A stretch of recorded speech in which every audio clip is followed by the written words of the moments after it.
Alright, welcome back sa ating YouTube channel mga suki. Ano ba saying? So, um, I just wanna share this. I wanted to create this video para makashare sa lahat. So, I think August 13, I bought this. Bumili ako ng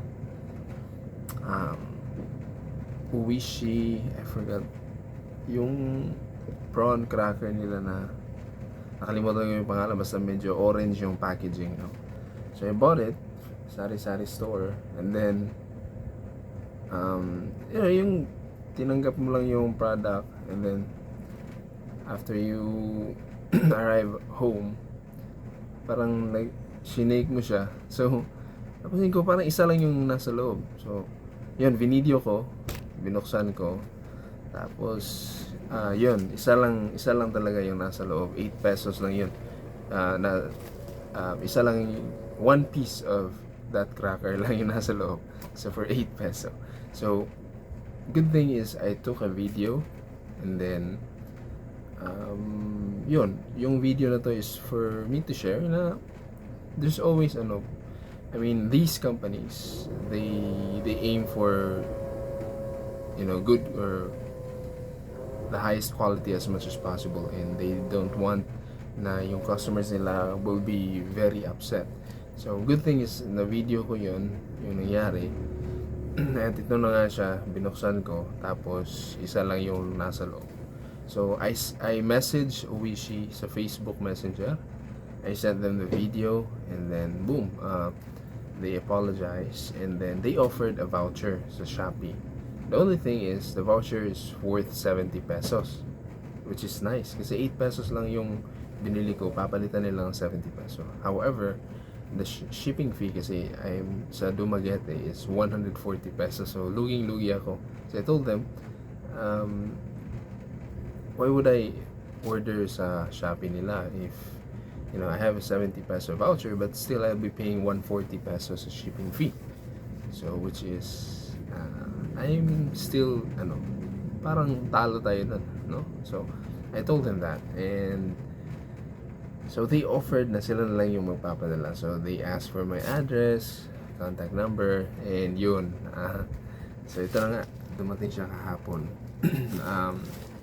So nakalagay dito food items. Hindi ko lang kung makita nyo to. Nandito Uwishi. Dito siya, SP Uwishi, SPE, Shopee Uwishi. Tapos sender. Nandito sender, Uwishi nakalagay. Uwishi. Tapos yung warehouse nila, address. So so yun. Bubuksan natin, tingnan natin kung ano yung nasa loob.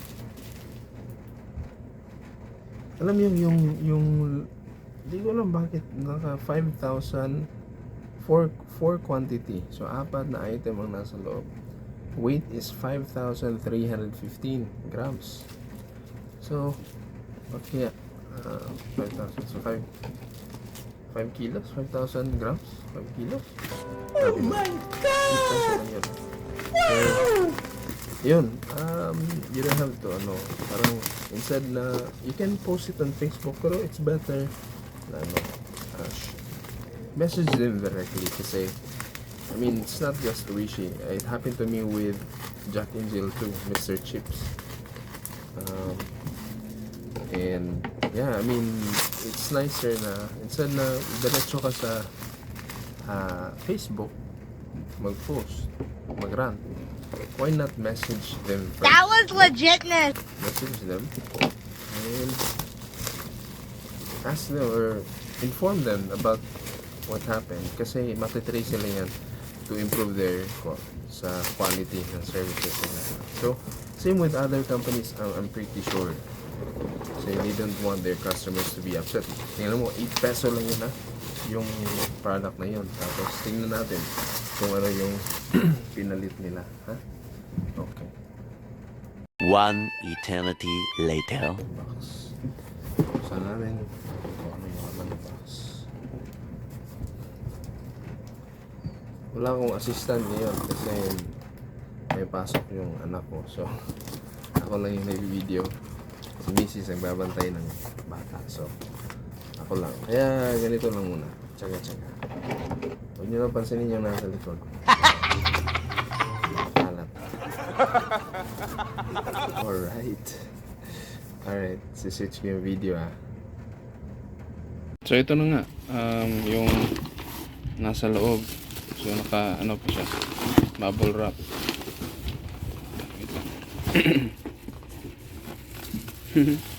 Yan yung pinalit. 8 peso lang yung binayaran ko, di ba? Yung worth ng item na binili ko na walang laman. Tapos tingnan nyo yung pinalit nila. Imagine that. Uishi cracklings na 100 grams yata to. 90 grams. Tapos Uishi na prawn crackers, posate, tsaka cracklings na malaki din. So yun, 4 na items. Imagine, 4 items ang pinalit nila.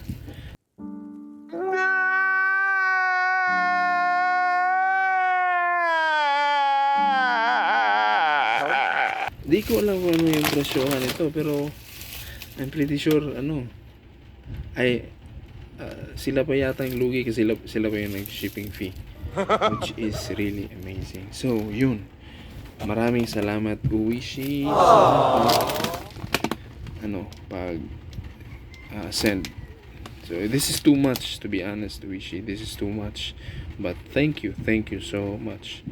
I really appreciate this gesture from your company. So 8 peso and then you sent me this is too much, and I really appreciate it. Thank you so much.